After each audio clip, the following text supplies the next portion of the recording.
we do. Yes, and this meeting will be recorded. Elizabeth, can you start? Okay, so Tidewater Chinese School is a nonprofit organization where we offer a variety of classes. So classes are held on Saturdays or Sundays, either in person at ODU or online through Zoom. So it's flexible for different schedules. We offer Chinese language classes from kindergarten, which is the pinyin class, all the way to 10th grade. We also offer an AP Chinese course as well, and as an adult Mandarin class.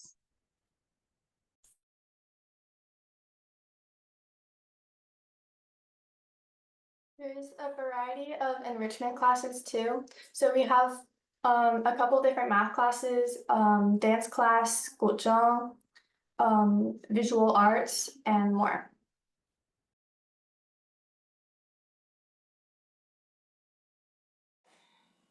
At Tidewater Chinese School, we are committed to community service. Throughout the years, our SCA has organized dozens of community service events, including picking the trash, playing music at nursing homes, and serving at a homeless shelter. Our next event will be maintaining the garden at Thorogood House, which will be on Saturday, August 30th, to start off the year. If you're interested in volunteering, please text us at 757-763-7516. Again, that's 757-763-7516. I promise you it will be lots of fun, so please come.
Okay, it is 7:30, and hello everyone. Thanks for coming today. I'm Bradley, and I will be hosting the college application Q&A together with Elizabeth Ying and Randy Jiang. So officers, can you please introduce yourselves?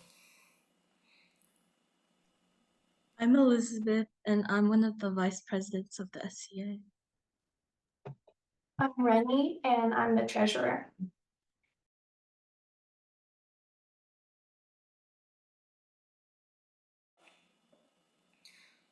Okay, again, welcome to the college application Q&A.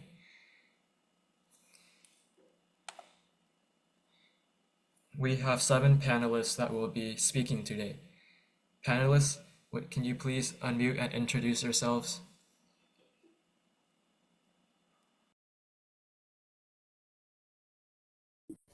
Oh, hi, my name is Maggie Tu, and I'm going to be a rising freshman at Brown University. Hello, everyone. My name is Will Jang, and I'm a rising freshman at the University of Virginia. Hi, I'm John Steiner, and I'll be a rising freshman at Johns Hopkins in the fall. I'm Rockwell Lee, and I'm going to be a rising freshman at Oxford University.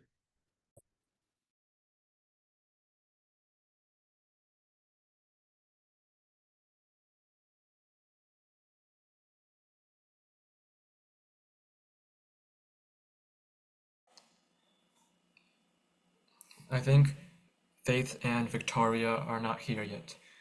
And Leo cannot come today, so his answer would be on a video. Oh, Faith. Hello, Faith. Can you please introduce yourself? Hi, yes. My name's Faith. I am a rising freshman at Stanford, and I will be majoring in chemical engineering and minoring in electrical. Thank you.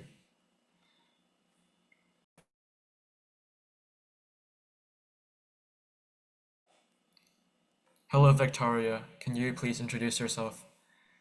Oh yeah, hi. Sorry, my camera isn't working and I haven't used Zoom on this computer before, so just like tell me if something's wrong right now.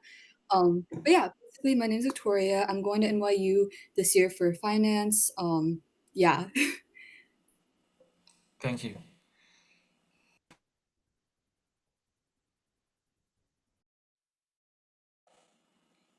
So our first question would be college essays. Elizabeth, do you want to start? Yeah, sure. We all know writing essays for college applications can be challenging. Do the panelists have any advice on how to approach college essays?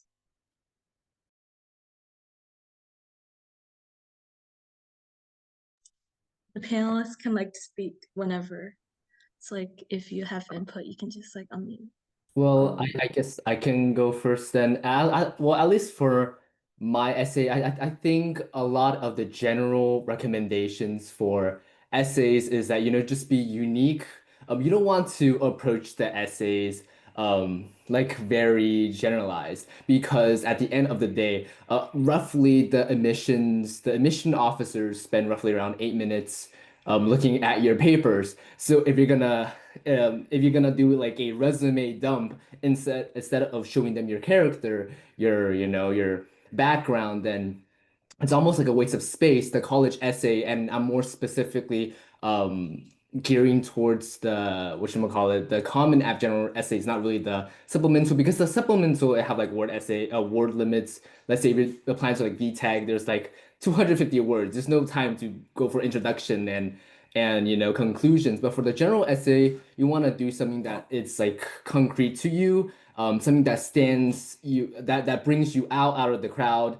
A lot of times some extracurriculars, it's everyone does it. So if you're gonna choose like a common extracurricular like some kind of sport, or Boy Scouts or whatever it is, you want to be sure that that story is unique enough where it truly represents you and what will you bring in as a community to the college. Certainly. To that to like Sorry. Um, Certainly piggybacking off of Will, just real quick. I definitely think that your college essays, the college admissions officers, are trying to understand you as a person, so they want to know why you're doing the things you do. If you don't explain why you do the things you do in the essay and you just brag about what you've done, they're not going to get an understanding of you as a person. So, what I tried to do when I was writing the essay was to find a common thread of why I did activities and then use as many as I could to form a narrative.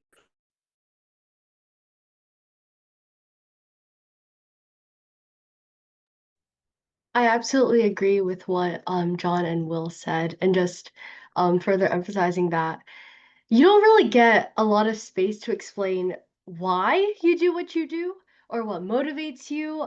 Sure, those supplementals give you a little bit of space to talk about that, but you should really talk about your journey and how your whole entire life leading up to this point has shaped who you are, why you're that way, and why this college would fit you. So it's a time to show character and how you really fit with the college, um, and how you really fit with whatever college that you want to go into or whatever major you want to go into, just for those admissions counselors to, again, see that character and understand why you're unique, why your journey is unique, and why you are standout and important.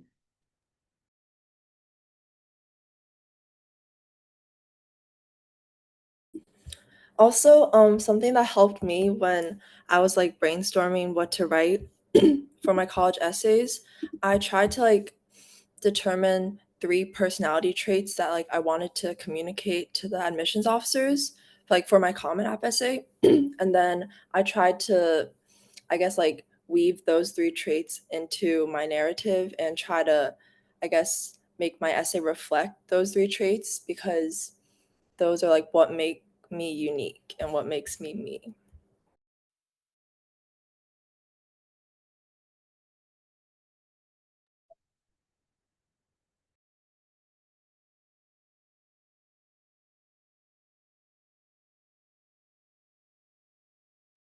Okay, I guess I'll go. So I'll just explain, but Oxford is a very, very like different and unique application process. And so we don't exactly have this S college essay thing. We have this like personal statement. So there really isn't a prompt at all, but it's kind of like it is still somewhat like an essay, but there's a very like formulated way in which you do it. I think they have it posted online exactly like approximately how much you should be talking about like stuff that you have done within your own curriculum, things that are extracurricular, and then there's like outside readings and stuff like that from like which you have gained like knowledge and information from, and that's kind of how the Oxford personal statement works. Um, Rockwell talking right there just reminded me, one of the pieces of advice that I found very useful while writing my essay was Common App is going to have maybe, I think it's 9 prompts, very loose prompts, but it's best that you write your essay how you want it beforehand and then decide whether one of those prompts is applicable to it or just use the 9th option, which is share any essay. Because if you try to model it after the one of the prompts, I've been told it feels much more constricting.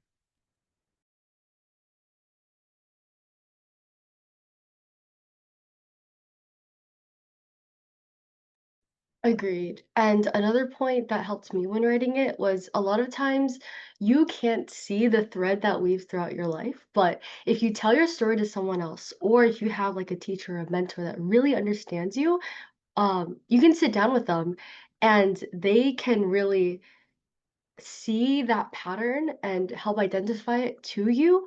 Um, I remember my first draft was completely different from the final topic that I decided to go with in my essay. Also, like speaking about like topics, you know, a lot of time people thinks that like topics have to be so like serious, you know, you have to like show your whole life in like a magnificent way. But like a lot of times people and students, you know, get creative with writing their essay and they find success. Like, for example, I have one of my friends who literally wrote a essay on a like her RBF, you know, the resting vase. And you know, at the end, she turned out to be good. You know, she got into where she wanted to. There's some people who wrote about essays about connecting it to some object material, like their pictures on their wall, or some random art cooking material. I don't know. But the point is, you don't have to be, you know, the crossing through jungles or you know like solving cancer or whatever, you know, it can be, you can have fun, be creative, and show your personality through it. I hope nobody said this already, but I think another thing that like contributes into that like uniqueness is like having a storytelling aspect to your essay. Where for me, when I was writing it, I made sure that my prompt had a surefire way of having like the exposition, like an issue, and then like sort of a resolution. So it's like an interesting read, and also it makes it so that you have a problem that you face, but then obviously you overcome, and then that can show the counselors who are like reading your essay something about yourself.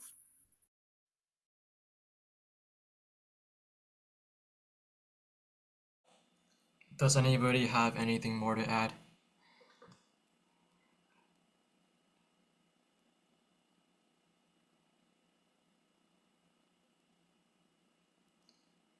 No?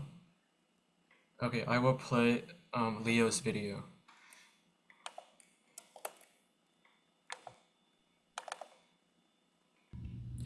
Hi everyone, my name is Leo Tang and I'm a high school senior who graduated this year, and I just want to take a little bit of time today to talk about my experience applying to college. First of all, I'd just like to say I'm really grateful to be part of this event, but I'm really sorry I can't be here today in person, so I've submitted this video of me just talking about myself and my experience applying to college. Particularly, I wanted to focus on the prompt, what would you do differently if you could go back in time? And if I could go back in time, I would spend more time and effort working through my essays, so my Common App and my supplementals. Me personally, I started working on just writing in general for college applications during the start of senior year, and so that was really difficult because every day I was balancing full course load, and then I'd have practice, and then sometimes meets as a cross-country runner, and then I'd come home, oftentimes be pretty tired, sometimes really exhausted, and it like straight into it. It was 2, like sometimes even 3 hours of just working on essays and supplementals. And then during the weekends, it was even more time. And in the end, even though I did put in a lot of time and a lot of effort, I don't think I was completely and like 100% satisfied with what I'd produced. And kind of just like to give an example to illustrate this is when writing essays, I found that particularly my writing got the best when I was between like my second and like my fourth or my fifth draft. So this is when like I've already written something and you're sending it off to people who you trust and people whose opinions that you'd like on your work, and then they take a couple days to respond and they have comments, and then you read their comments, you think about it, and also in those couple days you've been thinking about your own writing and you work on, you revise it. But then oftentimes after that 1 or 2 revisions, like the deadline's there. I think kind of just like, for example, let's say a lot of time this would happen, have a deadline in 1 week, I have to finish an essay by then, finish up the application, and I'd say, well, like a week is plenty of time. I'm spending like 2 hours every day, like 3 hours every day just sitting on my laptop writing, like this will be easy.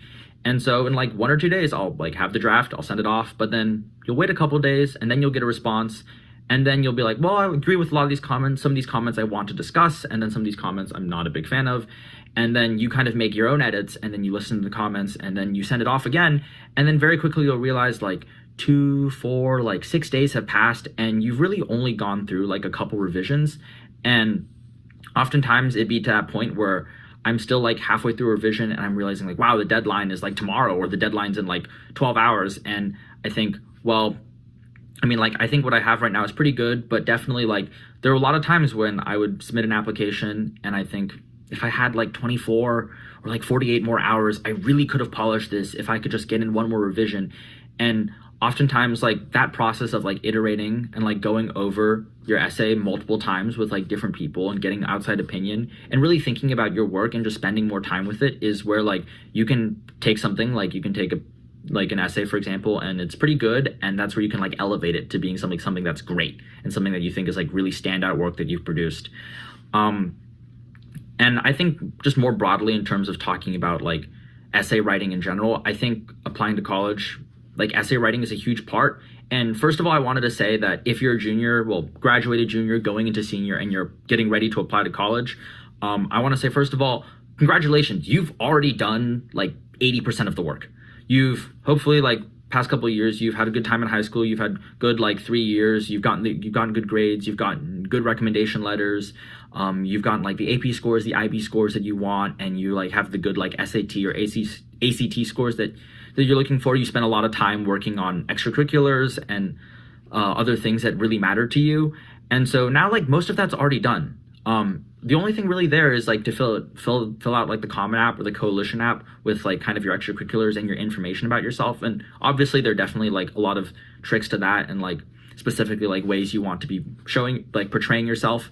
But I think really like most of the work is already done. You are really close to the finish line. And when you're really close to the finish line, you don't want to kind of like let up off the gas. You don't want to like slow down. You want to speed up if anything, and to like kind of like finish really strong. And that's like what I want to talk about here about like essay writing, is that really I think that's one of the things that I wish I had done, where I had worked harder on my essays. And I think essays particularly are really important nowadays, because each year people talk a lot about how college admissions is getting more and more difficult. And I think really essays can be like a tiebreaker between applicants, because at a lot of very competitive institutions, a lot of students are applying with like perfect or near perfect standardized test scores, with really great grades, with glowing letters of recommendation from their teachers, from really impressive extracurriculars that they spend a lot of time on, to like kind of like these picture perfect applications. And so when everyone really looks similar on paper, the one thing that I think can really help make you stand out is how you write yourself, how you portray yourself, because admissions committees aren't necessarily just looking for like those people out there who they like look at their test scores and their grades and be like, wow, okay, this person can handle like the academic rigor of our institution, like they'll be great here. Like there are a lot of people like that. And so I think really essays are where you make the admissions committee instead go like, wow, this person could definitely thrive here, but at the same time, like they're really unique, or they bring something to this institution that we really want, and we want to have them here. And we think that like by them being here, they enrich campus. And so I think like essays are a great place to make that part of you stand out. And I think kind of just like general tips. First, like I probably really common, and it happens a lot, but and I can, just because it's common doesn't mean like you shouldn't do it. Like there are a lot of great essays about people write Common Apps about something that's like, Common App essays about something that's like a big part of their application. I mean, this is literally one of the prompts about writing about something like that one thing that if you didn't do it or it wasn't part of your life, you wouldn't be you.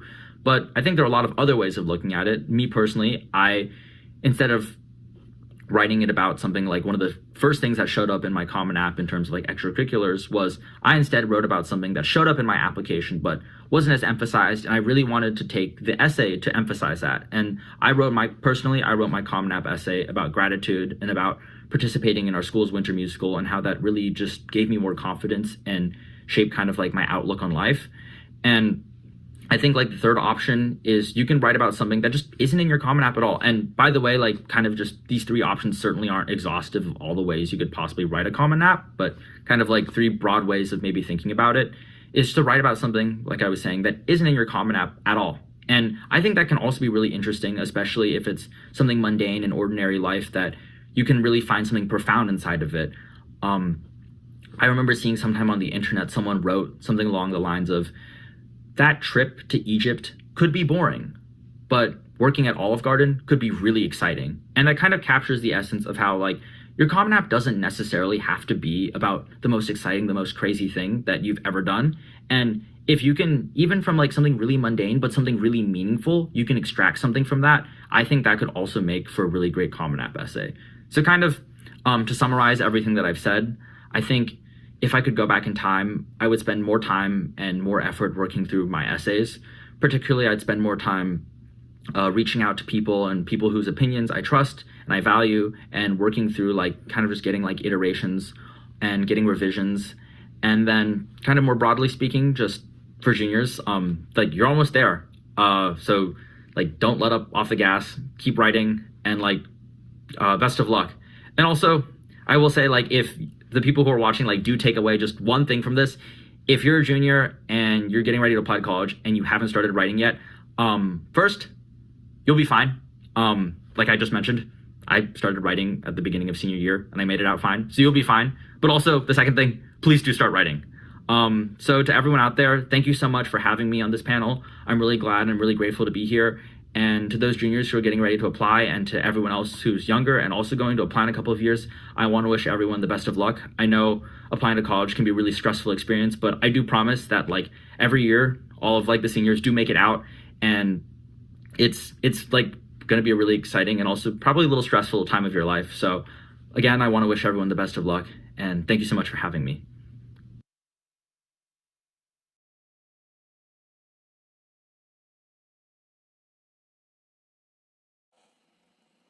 Okay, that was Leo, and he is going to Yale University. And can you hear me?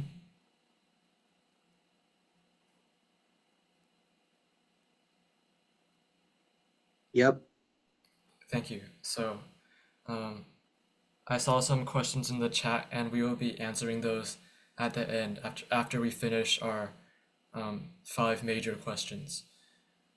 So, yeah, they will be answered. Now let's move on to college list.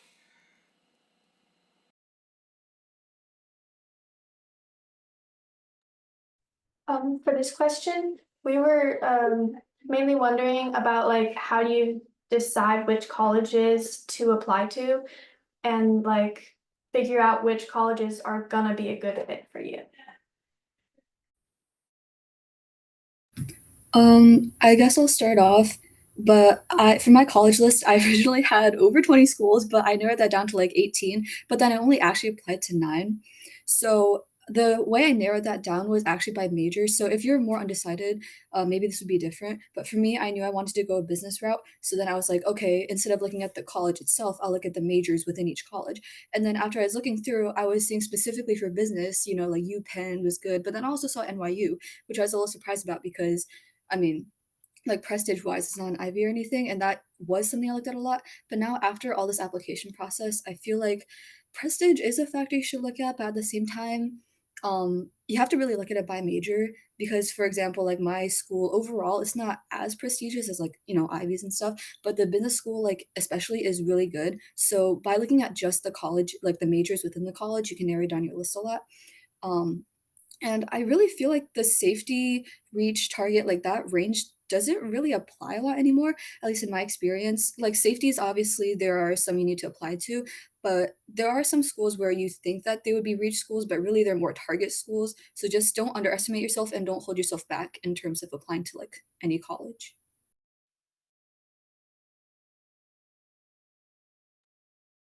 Additionally, um, one of my college counselors, or one of the counselors that I had who was explaining to us, if you are dead set on applying to a highly prestigious university, one that has a very low acceptance rate, or just getting into one in general,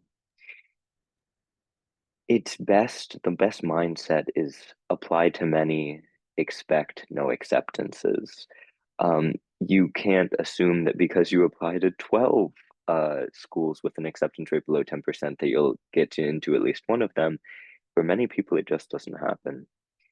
Besides that, certainly consider your financial situation. I don't know about other school districts nearby, but I personally attend a school in Newport News that pays for all of my um, applications. However, I know it's not the case for some of my friends in York County, and I don't know about the South Side.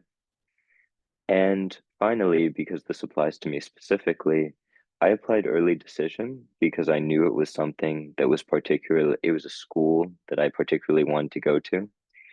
Consider that as not as an option, but if you don't feel that way, absolutely reserve what you're going to be applying to regular decision. However, make sure to apply early action, hopefully to schools that are non-binding, because sometimes that as well helps. So I guess I can go next. So I guess I'll start off with an example of what not to do. So I have this junior friend, and I asked him, this is junior like when I was a senior, but I asked him like, what is your college list looking like? And then he responded with, oh, my top choices includes MIT, Harvard, Duke, Princeton, and just list basically the top 20. So I'm like, is there like a specific reason that for these schools? Is it because they have like certain majors you want to? Or is it just solely for the prestige? And his answer is just, oh yeah, because I like their names, I like their color, and I like their prestige. But there is a major problem with doing that, especially because there are way more pressing, I guess, pressing not really issues, but factors that come into college listings.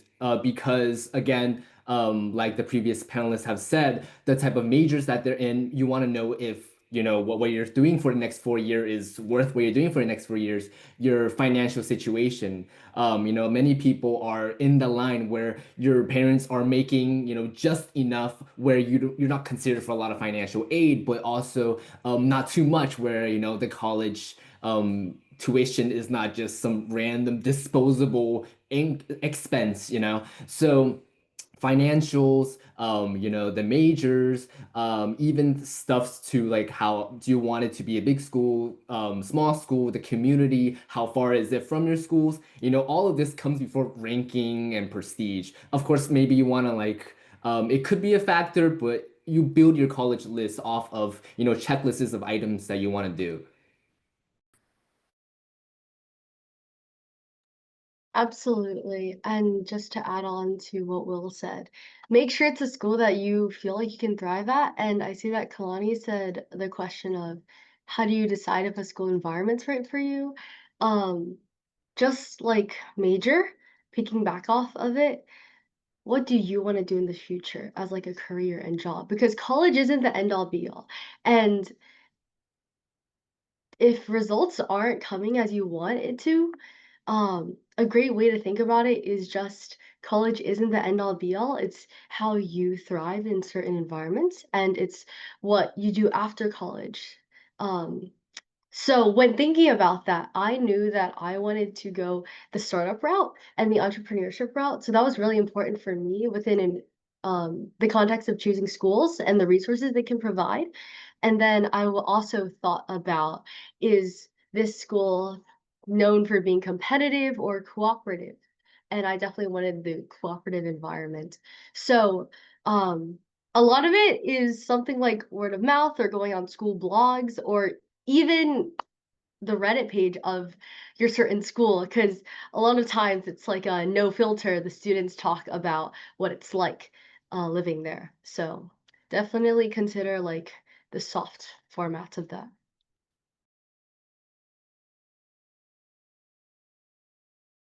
Oh, yes. For the question, did anyone pick colleges because of the cities you liked? Yes. I have never visited officially San Francisco, but I know that it is a city that is like really close to Silicon Valley, and I really love that vibe, that environment. So that definitely factored into which school I wanted to go to. Perhaps I should offer the other side to the did you choose because of location. Johns Hopkins is located in Baltimore, and obviously it's not always known for being the best place to be or the safest.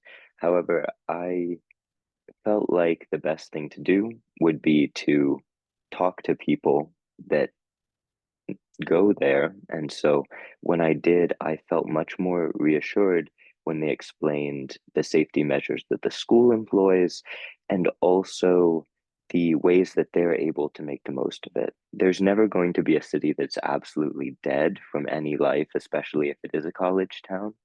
And for that reason, I'd say, yes, certainly look for places that you'd like to be, but don't be discouraged from applying just because it's a place that has a bad rap.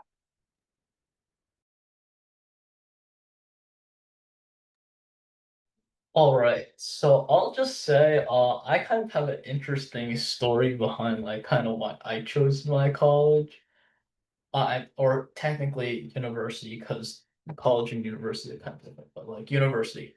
So if you guys know, there exists this game called Civilization, by Sid Meier's, and so I played it when I was like in what, sixth, seventh, or eighth grade, yeah.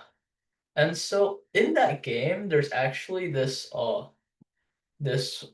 world wonders list. So like, like for example, like I believe the pyramids, Great Wall, Hanging Gardens, all those stuff. But like in the modern world wonders, there's this university, and it's the University of Oxford. And so like after that game, like I did some research and I kind of like began to like kind of like it.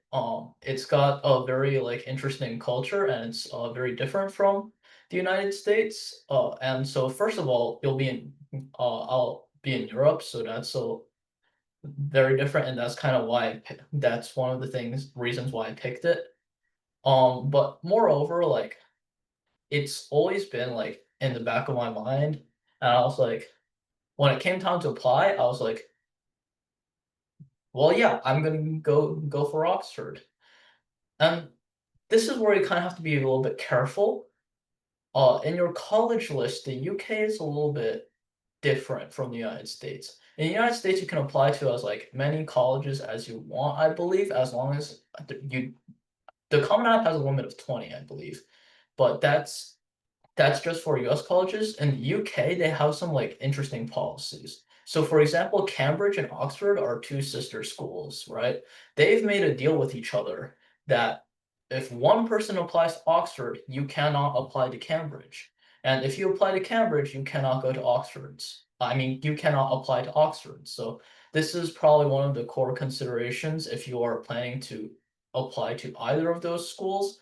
And so you really want to do your research beforehand on which school you will like to attend based on your profile before you apply.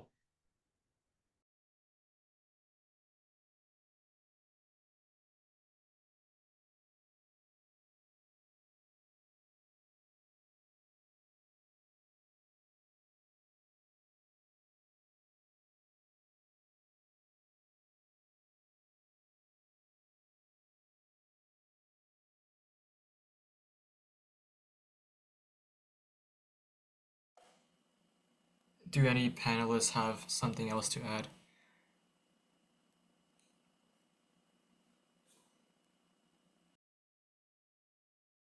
Maggie, do you have something to say?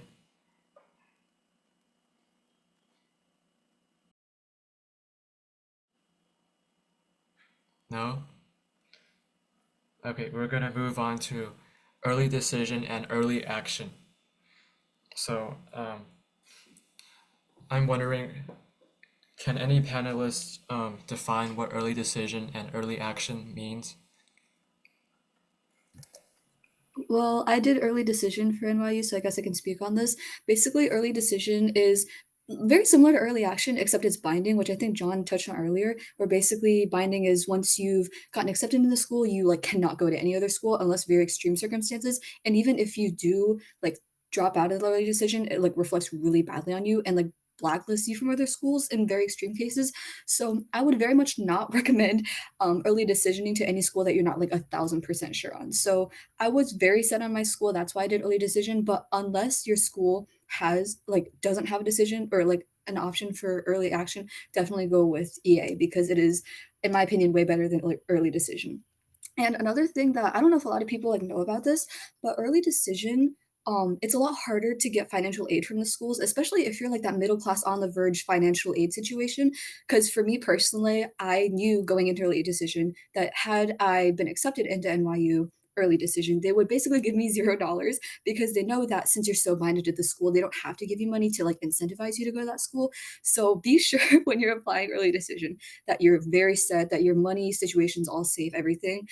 But I would highly recommend early action over early decision if you're on the fence about any college.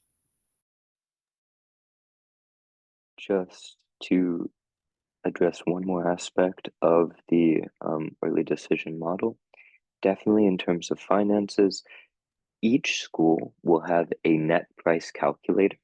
You will add in a few financial details about your own family situation, and what it'll spit out to you is an estimation of how much aid you will receive from that school.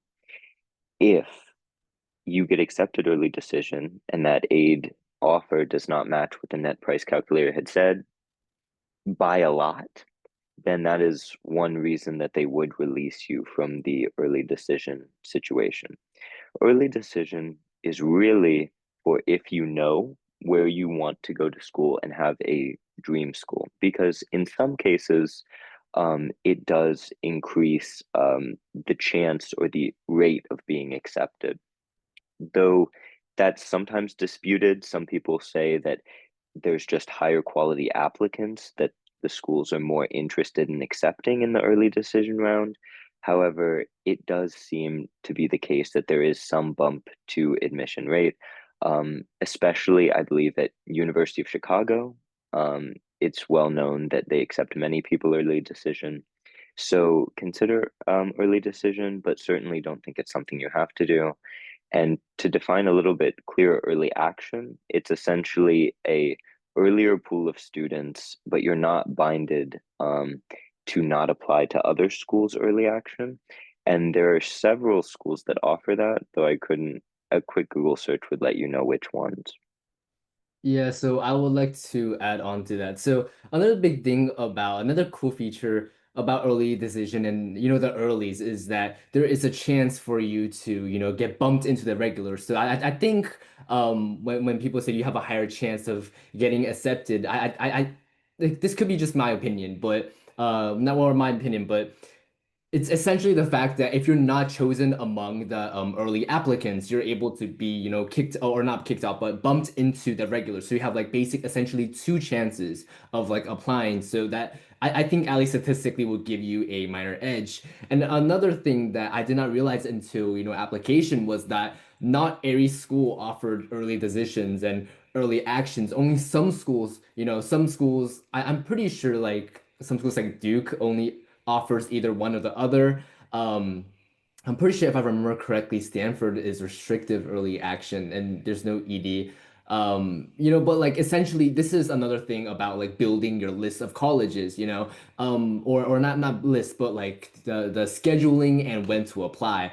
So especially for some schools, you may want to, early action all of them because, the early advantage. A lot of people say, oh, like, get those things done, you get your, decisions early, you have a higher, quote unquote, higher chance of getting in. But if you look at it, when you Google and research, it may turns out that, you can't actually ED or EA because there's minor conflicts. So a lot of times you have to do your research in advance.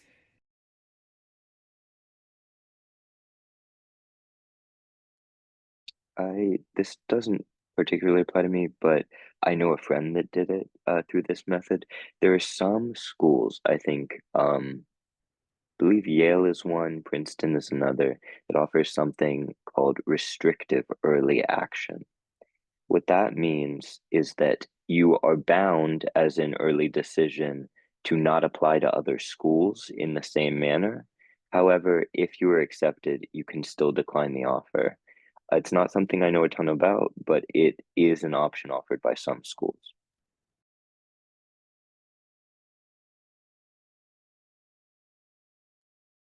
Okay, so uh, as with my other answers, this really doesn't apply to any other school in the US. This is just like UK schools and Oxford and maybe Cambridge. But there's no such thing as really early decision or early action with with those schools. You really just apply in a single RD, but beware, their RD is very, very early. Um, I believe it is due on October the 20 something. Don't quote me on that. Look it up and be because these things can be changed. Like they may have changed them, but that's what I remember it being around. And also, uh,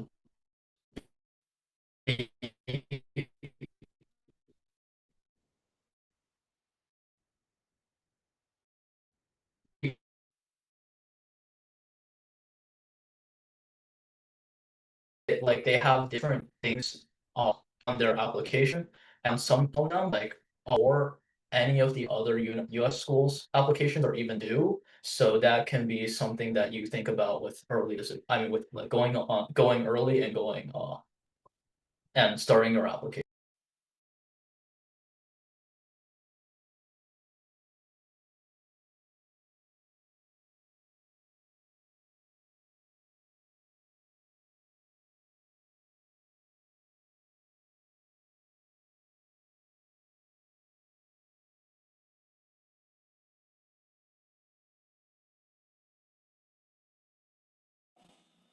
Does anyone have anything else to add?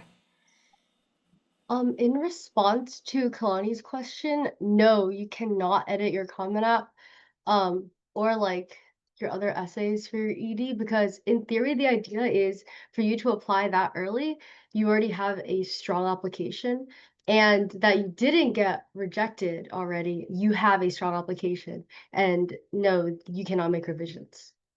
So I would like to add on to that the so that comment about like editing Common App. So Common App is like has a neat little thing where like when you submit to a school, it's only submitting to that school only. So for example, you get like a 1400 SAT score, or whatever, or you like did not do so well in your SAT score, and there's some schools that like allow sending of scores or something. And when you look at like VCU or something, you know, their SAT applicant pool is like, you know, 1200 or something. And when you look at some other school like Ivy League or something, where their SAT average common pool is, you know, like a 1500, you can kind of like edit the Common App to, let's say, not include the score for this certain school and submit the application. You go back and, you know, submit it for that one. So in a way, you do have some flexibility in the Common App. You just have to like learn about the system.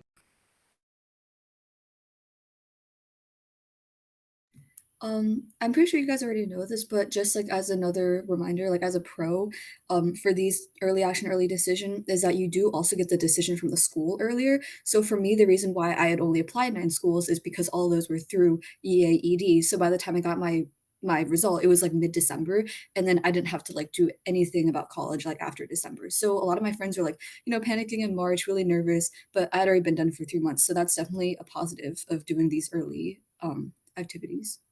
Yeah, I have the same exact experience. So I got into my ED school and my decision came out before winter break. So I was planning to use my winter break for like 7 more applications, but you know, I didn't have to do anything after the decision came out.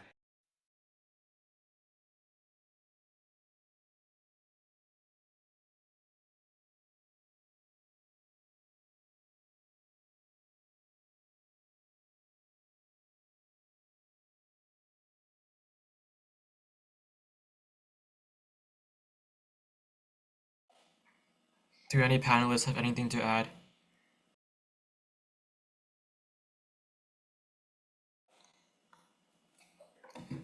Okay, we'll move on to the fourth question.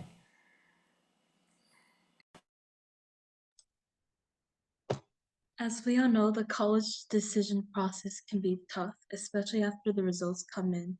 So how did you guys navigate that part, and what helped you feel confident about your final choice?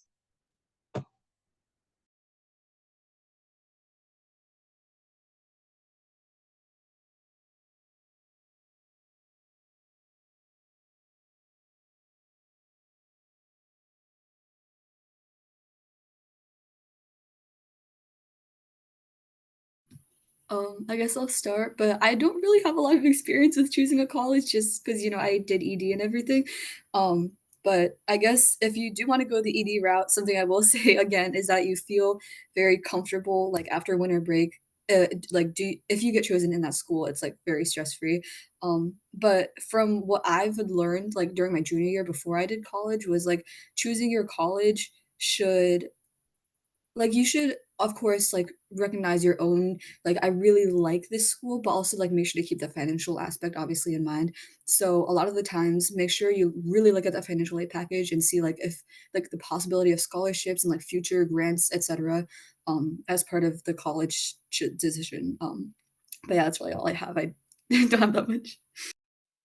So I want to build off of Victoria. So I'm in the same boat where, you know, I got accepted into ED, but a big thing about choosing colleges is that scholarships mainly come from the biggest, or at least from my counselor, which is the scholarship specialist person. According to him, the biggest chunk of scholarship, or at least to the majority of the people, comes from the university itself. So, you know, every single year in my school, I go to Ocean Lakes, we have this kind of like scholarship ceremony, you know, and there's people that, you know, gets hundreds of thousands of dollars in scholarships. But the thing is, the majority of them comes from the school that, you know, gives the either like merit-based scholarship or, you know, need-based scholarship. So I will say it's like a suggestion, you know, if anyone is, you know, having a hard time choosing, colleges either between if you're in a tough place, I would say this is another one of the example where you rank financials over just like rankings because a lot of times, especially if um a lot of people are talking about or worrying about, especially the upperclassmen are worried about the financials in the future. You might want to consider about that. So just definitely factor in all those things that can be factored in your college decision. I'm a third one that got accepted ED, so I can give you personal advice, but I have a friend, and I'll give anecdotal advice because I was privy to a lot of his thoughts. He was a superstar. He got accepted to 5 of the Ivies. He got accepted to tons of other top 20 schools. Um, and his decision, it could have been very difficult. But for him, looking at his potential schools, many of them were automatically off the table because of insufficient financial aid.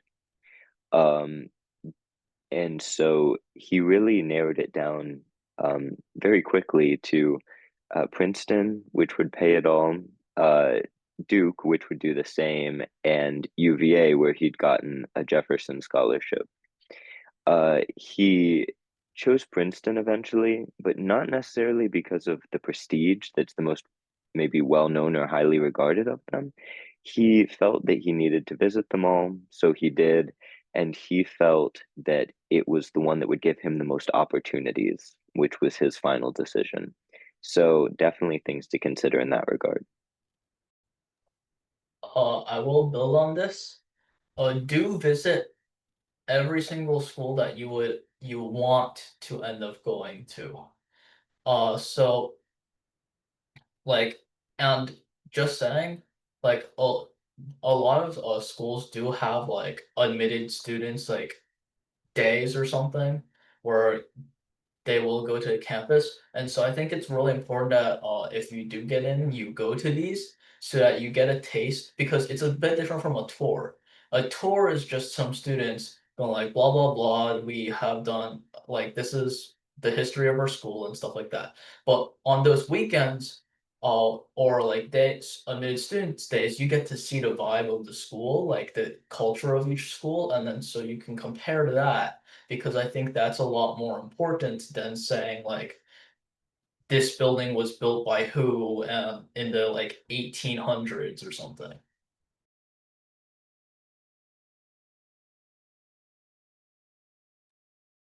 And one more thing on the scholarships that Will was talking about, and also because it kind of bridges with the last question.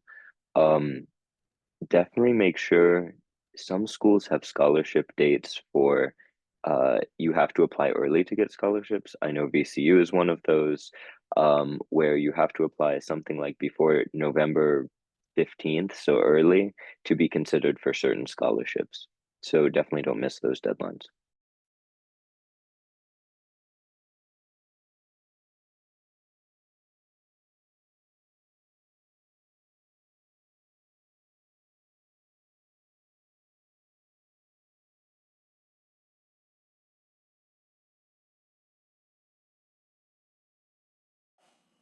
Does any panelists have anything to add?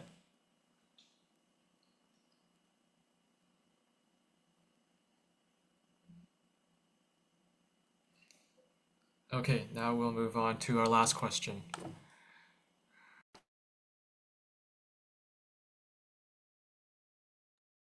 Our final question, I guess Leo kind of touched on it in his video earlier, but it's if you could go back in time, what would you have done differently?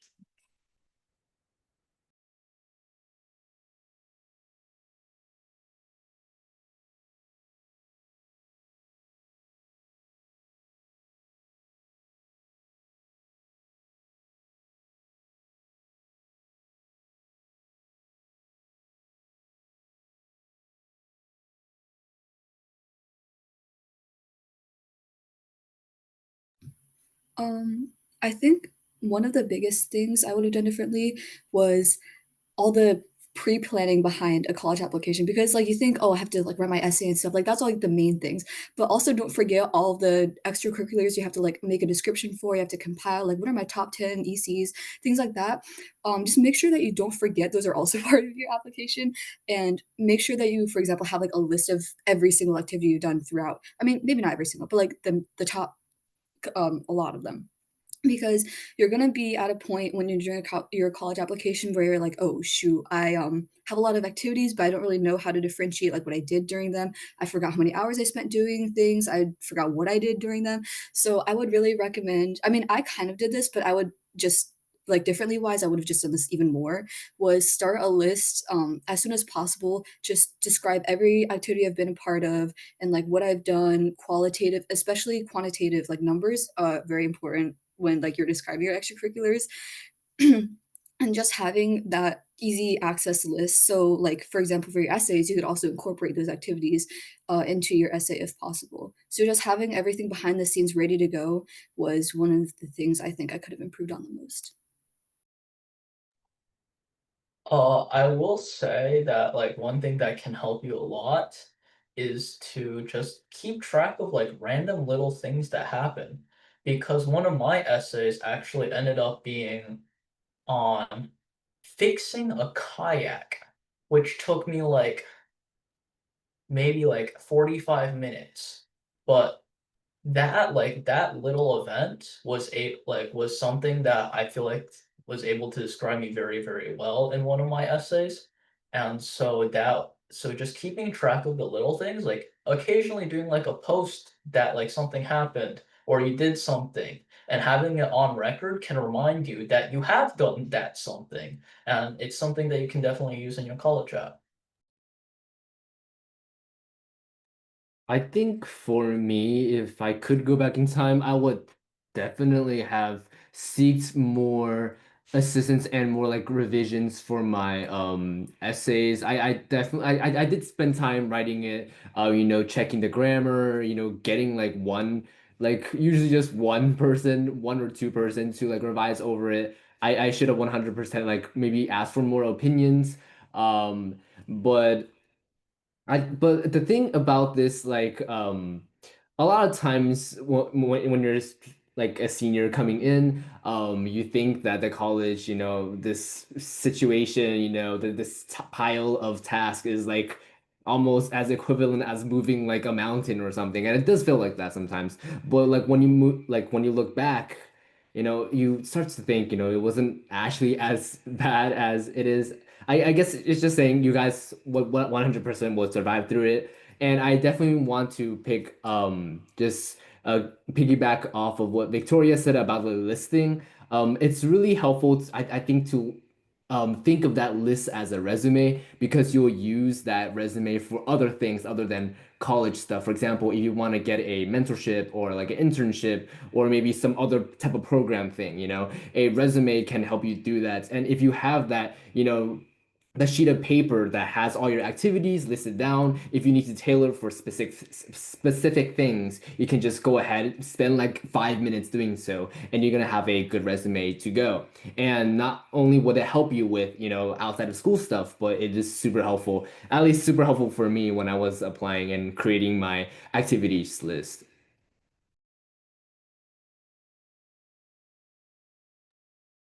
Yeah. I think be proactive is very blanket advice, but it's some of the best you can get if you get it down to a science. All the issues and stresses that I experienced came out of not being proactive enough and leaving things to the last minute. A couple things that just pop into my head very quickly are asking teachers for recommendation letters. Usually, if you ask early on, you'll be at the top of their list for writing them. If you don't ask until later, they'll be usually overrun with many, many requests, and the quality of their letter that they're writing for you might not be as good. Same thing to say about asking for feedback on your essays.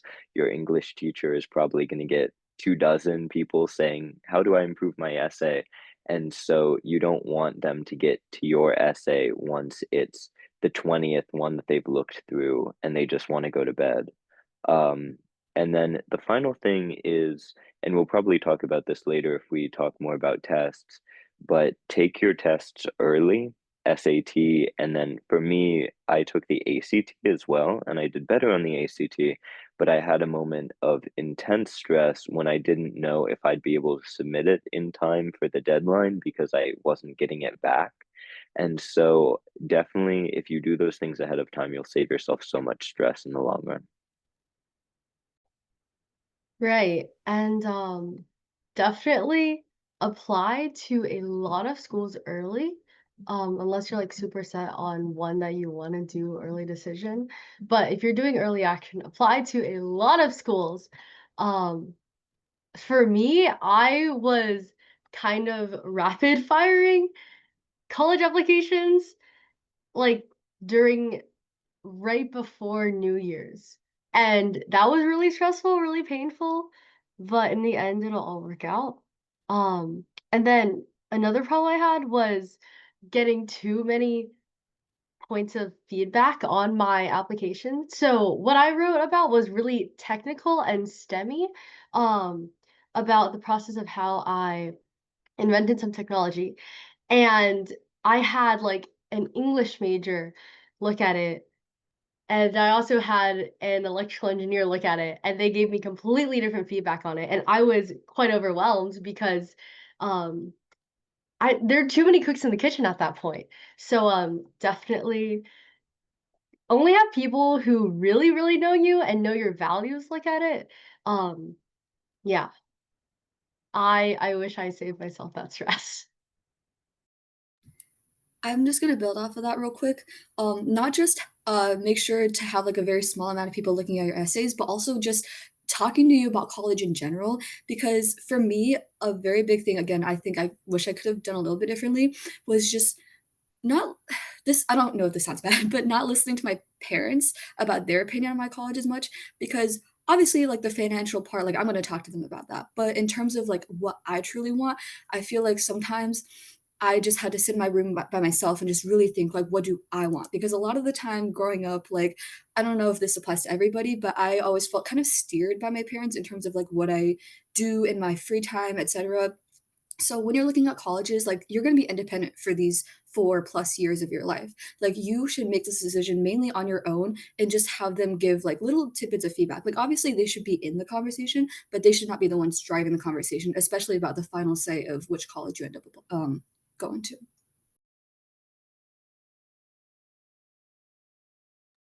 Oh, I also wanted to give feedback on the how was your research experience and published papers. I did research and I did publish papers in high school. I believe it was an extremely rewarding experience, though difficult, by like cold emailing.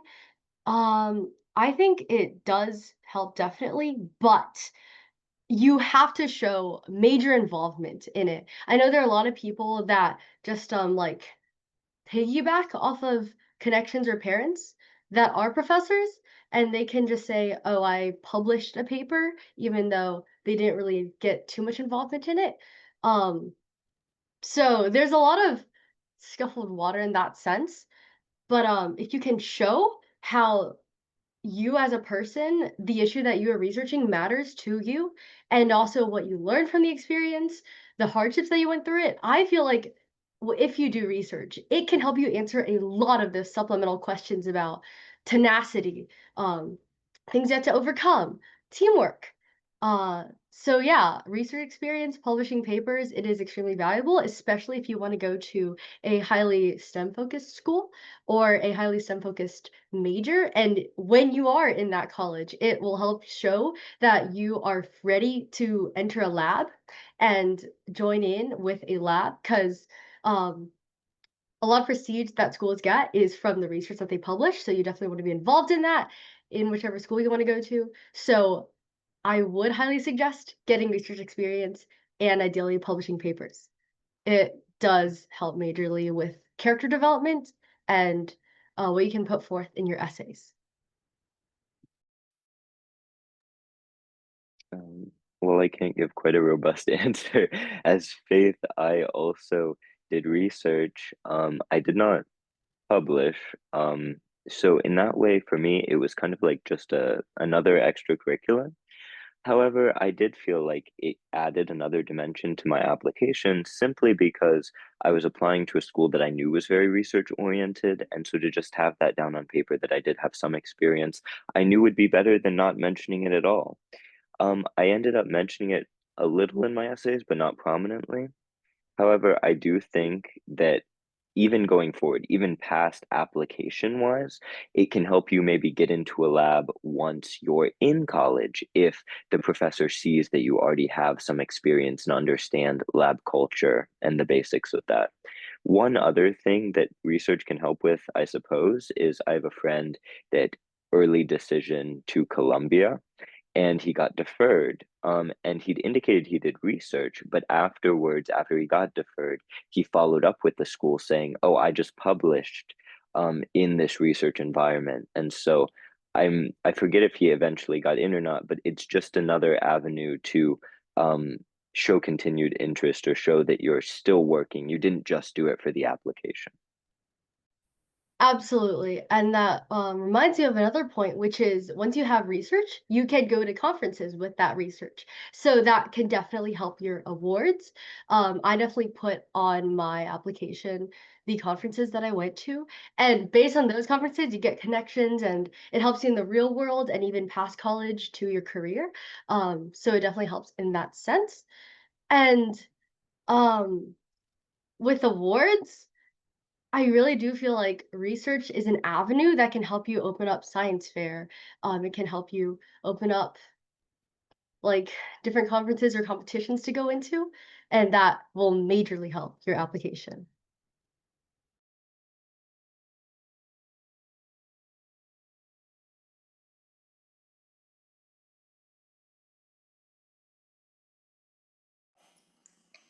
Okay, thanks. We'll move on to the audience Q&A.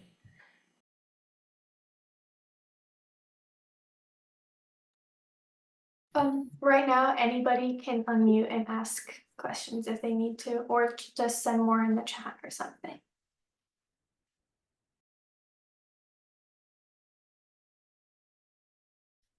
I'm wondering how many APs would you guys suggest to take during high school?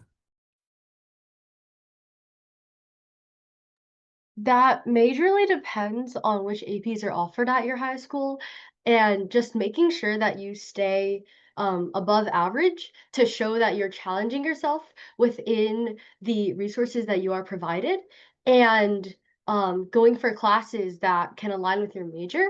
One thing I did was I go to Princess Anne High School, or I went there, and they don't have as high of a math level. And I knew that I wanted to do engineering, so I sought out more difficult math courses at a different school.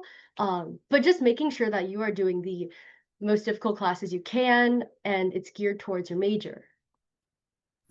I think piggybacking off of that just a little bit, yeah, obviously you have to find challenging APs, but don't go to the extreme where you are very unconfident in your skill. So for example, for me, I would never even touch AP Physics C, for example, but like AP Physics 1, like, yeah, I would take that just to see how it is and like dabble in interest, for example. So don't immediately just gravitate towards AP simply because of like the challenge of them. But if you're actually interested and you feel like it would really benefit not just your intellectual like stimulation, but also like future in college and stuff, then go for it. Just make sure not to only apply to them simply because they're challenging. Also, another thing about AP exams is that, the purpose of the AP exam is to, it can provide some kind of credit for the college. And I heard a lot of my friends say, "Oh my God, I'm like an English major. Why would I ever, take or need this environmental science credit?" But, if you like apply to it like a liberal arts college and they have like a general requirement, let's say, "Oh, you need to require this a science whatever," and the science field encapsulates environmental science. If you don't want to take an environmental science class at college and spend that money, you might as well take it as like in high school, as maybe a GPA booster, because I heard, I took APES, and APES was pretty good, but not only does it serve as a GPA booster, but it can also help you save money in the future, if you want to think about it that way. Okay, so APs, I will say, are very important for Oxford because that is the first round of elimination that you will be seeing with Oxford.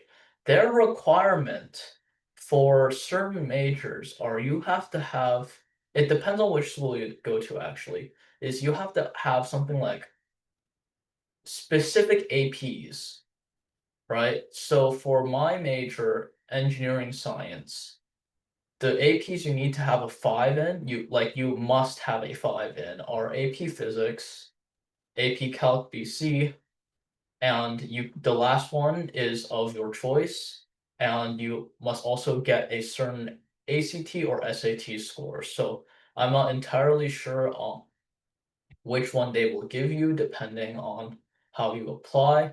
But there's also this scenario where they will give you IB requirements if your school does do that. And so that's something you want to watch out for and you want to target explicitly if you are aiming for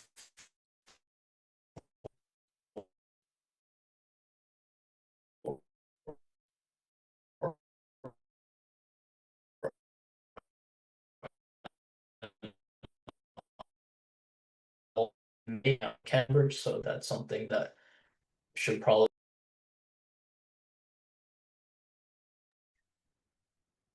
One more thing, with APs, or maybe two.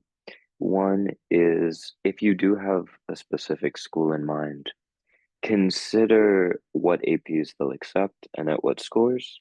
For me personally, attending Hopkins, I took a lot of humanities AP exams and scored very well in them, but then came to find out that they wouldn't accept any of them. And I know for some schools, they won't accept any exams, period.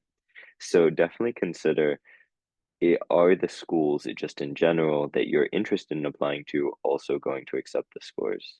And also, don't limit yourself just to AP if your school offers things like dual enrollment. I attended a school that did offer dual enrollment, which is an alternative pathway that if you go to school in Virginia, will give you automatic credit, and if you go to school outside of Virginia, will be considered to the same degree that a community college credit would.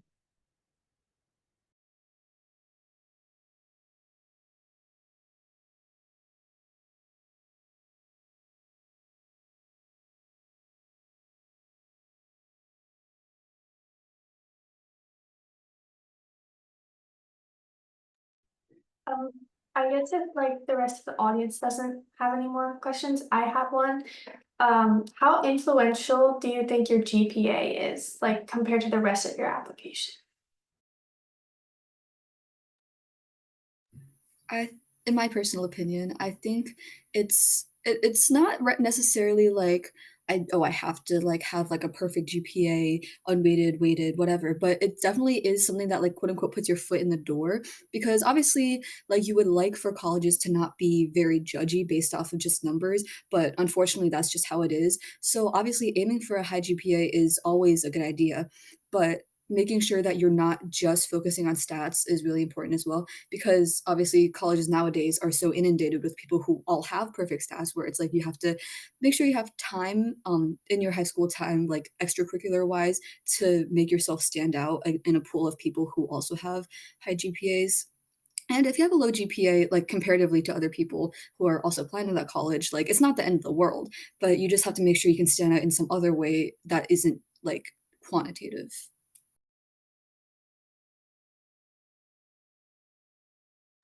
I I will. agree with Vic. Oh, Oh, you can go ahead. sorry. I agree with Victoria. I think more than just the number on your GPA, it's looking at the percentile you are at your school. And yeah, it is just your foot in the door. They won't get too much into the nitty-gritty. It's just, okay, you have the ability to do well academically with rigorous classes.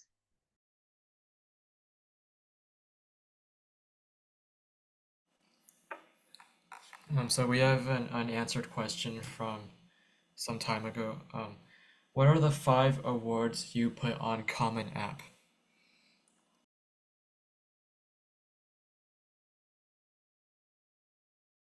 Funnily enough, on my application, only like one or two of my accomplishments were actually business major related.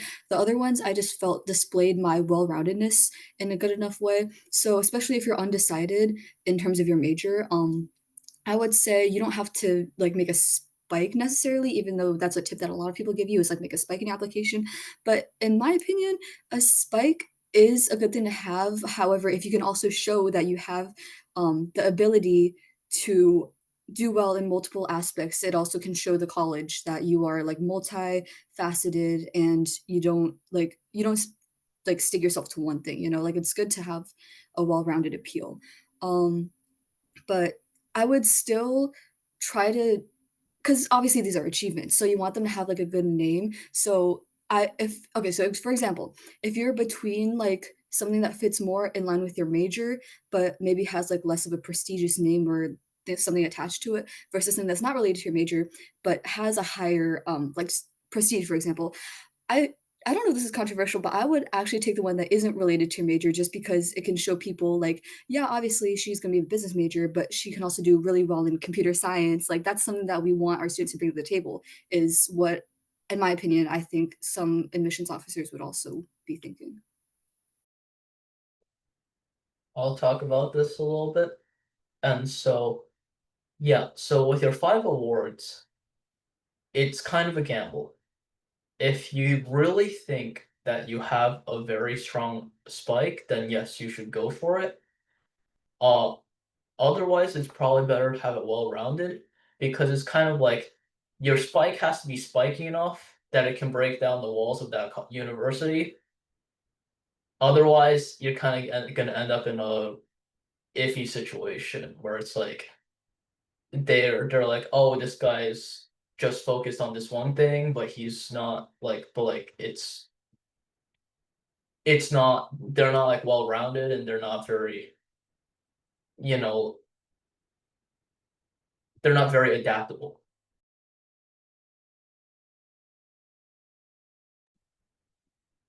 How many colleges did you guys apply to, and how many would you suggest that we apply to? And then how many were like reach, target, or safety? I know one of you mentioned that like reach, target, and safety don't really exist, but like if you were to categorize them into those. I would say, like again, I think I was actually the one who answered that earlier that you said about the safeties and stuff, but this is just like a side tip. If you do have a safety, don't just think of it as like an RD type of school. Like for example, my safety, I still did early this or early action, sorry, because just having that like comfort in the back of my mind, like at least I have one college to fall back on or two colleges, maybe three, like that's always good to have. So like obviously it depends on how easy the application for that specific college is, but if it's easy enough to where it's like, oh, I can early action this, no problem, then I would still recommend doing even your safeties earlier, just so that you have that comfort in your mind. Yeah, especially because as I said earlier, some schools will only consider you for certain scholarships or certain institutional awards if you do apply early. I had a friend who he figured that VCU for him would just be easy safety, so he left it until the end. Well, it turns out he did have to fall back on it, but if he'd applied in November for it, he would have probably not been paying anything. Now he has to pay some things, so definitely consider that as well.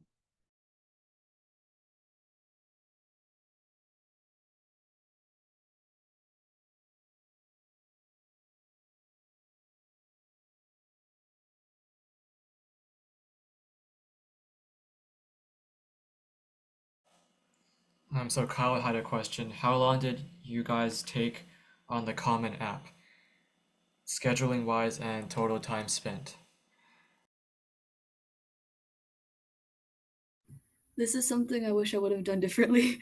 But actually during the last 3 days leading up to November 1st, which is like commonly the so-called early action deadline for most colleges and early decision, I skipped like 3 days of school just with my mom, us like we're finding our essays, turning it in, etc. And I highly don't recommend that, but I think had I stretched that out over more time, I think from start to end of the process of like the entire college or Common App experience, I think best thing is to start in September before school pressure of senior year really like hits you. Um, But then again, just depends per person. However, I do not recommend my strategy of skipping 3 days of school right before the deadline. So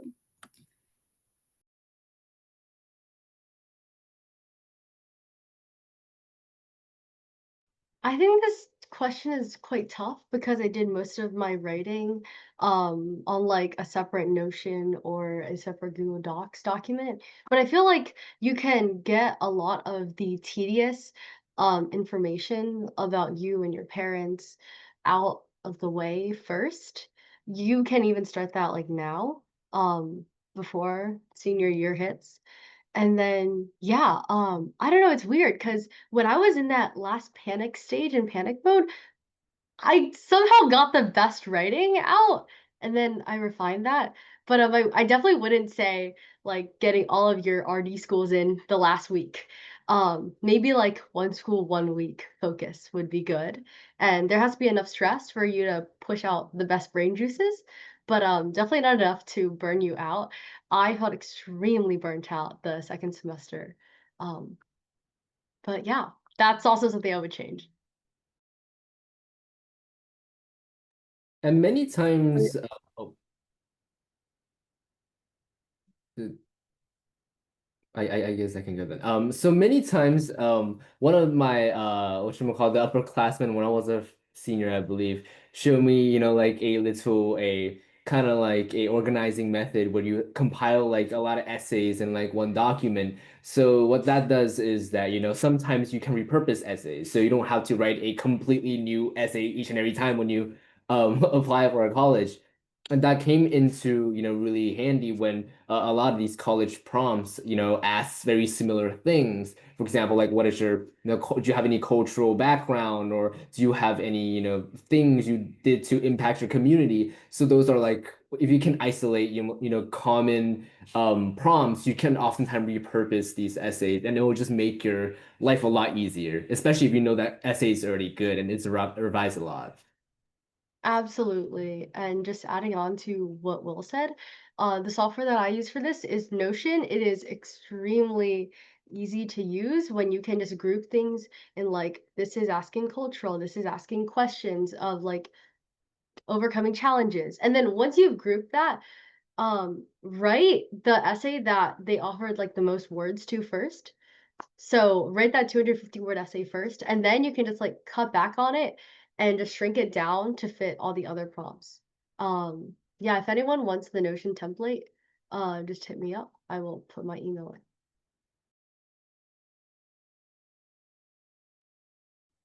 So I'll ask a question in the chat room. I know that all of you are going to really good colleges. I just wonder, do the colleges that you're going to offer some kind of scholarship just based on merits? I'll tell you right now, NYU is notoriously stingy for merit-based, especially scholarships. So if you're going to apply to NYU, make sure that you have that in mind, or you have the ability to qualify for financial aid in terms of like necessity. So just as a heads up, but I know a lot of other schools are not as stingy. So just make sure you look at each school because it's like on by school basis.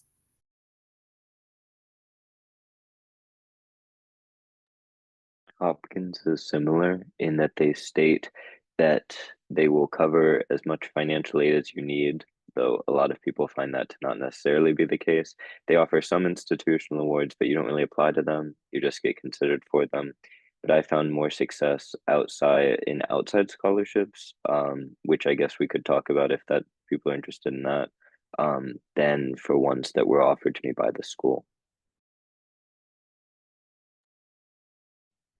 Thank you, John. Do you mind sharing a little bit about the outside scholarships? Since you Yes, sir, certainly. So essentially, I found scholarships on certain sites like Scholarship America and those places, though they're not necessarily the easiest scholarships to win simply because those are the ones everyone sees. Scholarships through workplaces are sometimes available. For example, my parents are military affiliated, and I was able to receive certain awards because of that. And then additionally, different organizations that you're personally related to can also help. I'm sorry for such a vague answer, but those were some of the things that I found most success in. But also, don't be discouraged if you don't win a lot of scholarships. I want to say I applied to like 25 and maybe received 4. So um, don't worry if you're not winning every single one, because in reality, scholarship applications can be even more selective than college ones. I had a similar experience as John where I applied to a lot of scholarships and got very little of them. But I will say, applying to local ones, and I feel like you might have heard this before, but applying to local ones are way easier than like the ones you find on bigger sites. For example, I think there was this Scholarship Owl or something. I had the subscription to it, but then I didn't get any scholarships from it simply because everybody's applying to those scholarships. But like I think someone put it in the chat. Actually, there's a scholarship that VBCPS actually puts out, like the scholarship site where you can look up any scholarship that's local to us. And then I remember there was some our school specifically offered, and then we had this one scholarship ceremony, and then that's where I received the majority of my scholarships. So I would say there's way more success in local scholarships than like the bigger ones that you see. They're like $100,000. Like realistically, you're not going to get that. But the like don't overlook the 1,500, 750 type scholarships because those can really build up if you have a lot of them. Like if you apply and get all of them.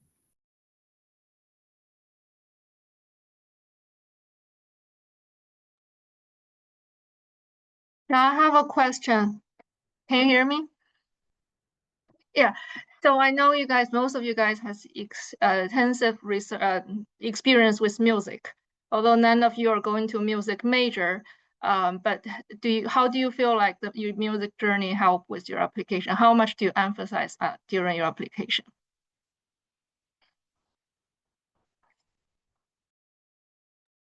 This is a tough question. Because if you don't do any competitions within music that show that you've done it with commitment to a high degree, it sort of looks the same for everyone. But I will say if you do like a really unique instrument, so for me, I did the guzheng, which is like a unique Chinese cultural instrument. You can submit a video of yourself playing that to your college within like extra supplemental materials. And I also did do a competition within that. So if you can show with competitions or videos your level of music and the commitment to your craft, it can majorly help. But sometimes it's best to focus on other things if that spike isn't there. I think at least in my opinion, I think music is I think it kind of maybe sounding kind of funny, but it's like it manifests something internal because it brings you, you know, certain skills, you know, you think a bit differently if you play an instrument. And I think that could be reflective because you know, in my school orchestra, because I did school orchestra from ninth grade all the way to 12th grade, you know, every single senior that graduated in my chamber class, you know, was able to get into their, you know, top choices. And I think that says a lot because, you know, all these musicians have a certain, you know, mindset, you know, they have just certain capabilities that, you know, I feel like cannot be attained if you don't have this type of experience. I agree with Will and Faith, and I just want to say, on a different side of music, for example, I guess you could kind of call me a band kid in the sense that I did marching band, concert band, flute choir because I play flute, and in my opinion, that really helped my application because, as I said, I was more of like a not spike person, but a well-rounded person in my application.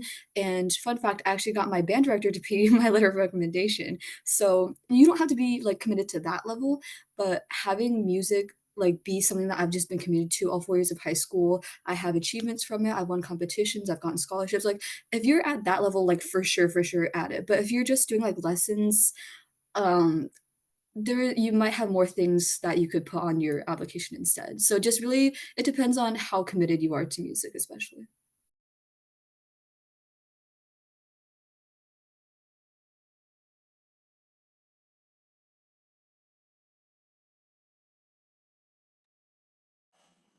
Okay, one last question. If you win an award at the school level, is it that important to add?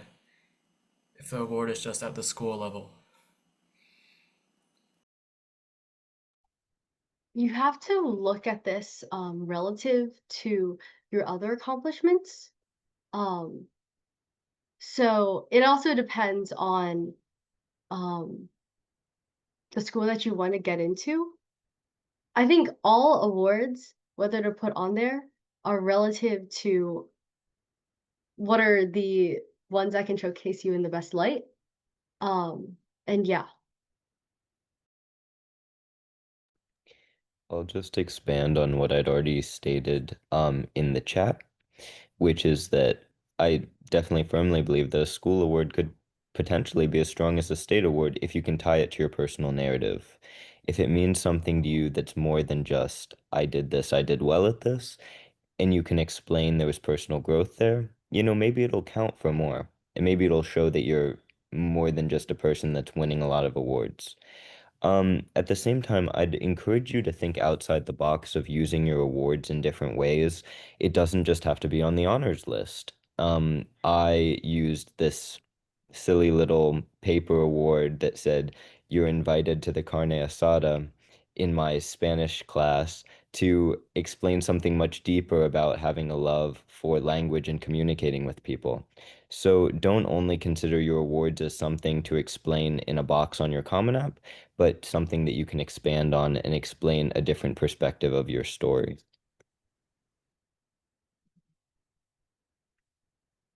Thank you very much. I have one question regarding college tours. I don't know if you guys have done the college tours. I wonder, the college that you're going to this fall, did you tour that college actually, before you were accepted? Anyone actually had actually already, visited the college? So the thing is, I've toured a couple colleges, but not some of the not Oxford and stuff like that. Like touring the college, I believe it may help a little bit, but like I generally haven't really like noticed anybody really like who's really done much with that. Like if you go to a college, they might see you on the list, but other than that, not really. But what is much more important is after you get into a college, and especially if that college is willing to provide you transportation to their admitted students week, do indeed go, because that is a lot. I think that's a lot more helpful than like in deciding colleges than like, for example, touring the college first. I think I generally All right. Thank you, Rockwell. I think you're cut off again. Internet connection issues. think that is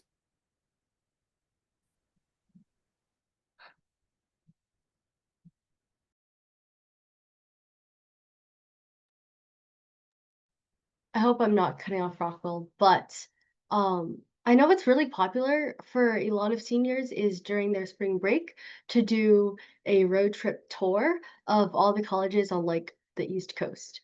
And I did that too, but again, I don't really think it influenced much of my decisions and my rankings. I actually did not visit Stanford and do a tour previously to Stanford's Admitted Students Weekend.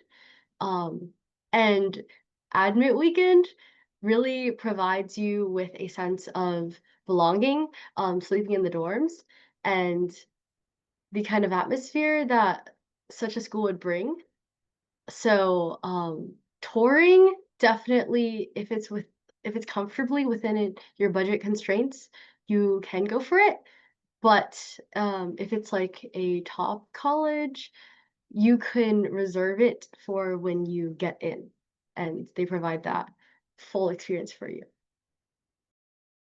I have kind of a different story because I actually visited NYU while I was just in New York for a different reason. But I did something different with my college tours where I just did them sporadically, not in one long road trip. So I actually toured Georgia Tech in my sophomore year for another reason because I was just in Atlanta. But I would say if you're kind of like what I've been saying, but like if you've been in a location and you're like, wait, this place has like a pretty good college, like look, you could just drop by and just take a quick look because I'm not sure how much tours cost, but I mean, regardless, it's like it's something to do and it's also good to just get insight into like as many colleges as you can, especially if that's college that you're like really interested in. So like in-state colleges especially, I've toured most of them. But I would say also keep in mind just like aside from your tours, just other things online about your school. For example, I toured NYU in the summer, so it was really, really hot. But New York is also really cold in the winter, and that's when you're going to be actually like in the school. So like you may feel some way about your school during the tour, but it's going to be different when you're actually there, especially because you don't get to go into the dorms most of the time. You only go into a few classrooms, like things like that. But I will say, if you want to make the most of your tours, I think I already said this in the chat actually, but I have like this notes compilation where every school I went to, I did pros and cons, so that when it actually came time to deciding which schools I would apply to, I would just compare them to each other and be like, here's what I felt during the tour. And then adding that with what I see online about the environment in general, I kind of come to a consensus about like how good the school is, like physically, geographically, etc.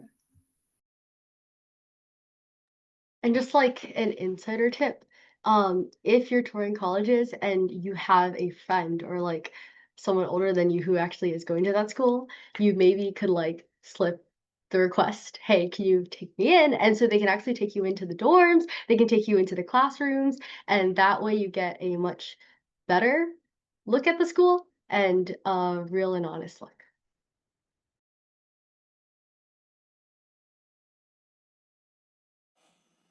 Does anyone have any final questions?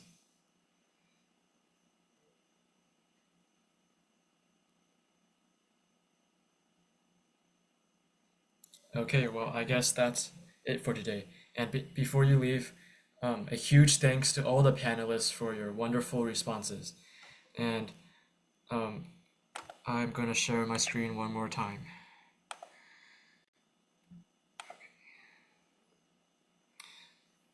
So again, here are our panelists. A huge thanks to all of them. And once again, if you want to go to the garden maintenance at Thorogood House on Saturday, August 30th, please add this number. I hope to see many of you there. 757-763-7516. Also want to mention that the video will be recorded and shared on the Tidewater Chinese Schools website.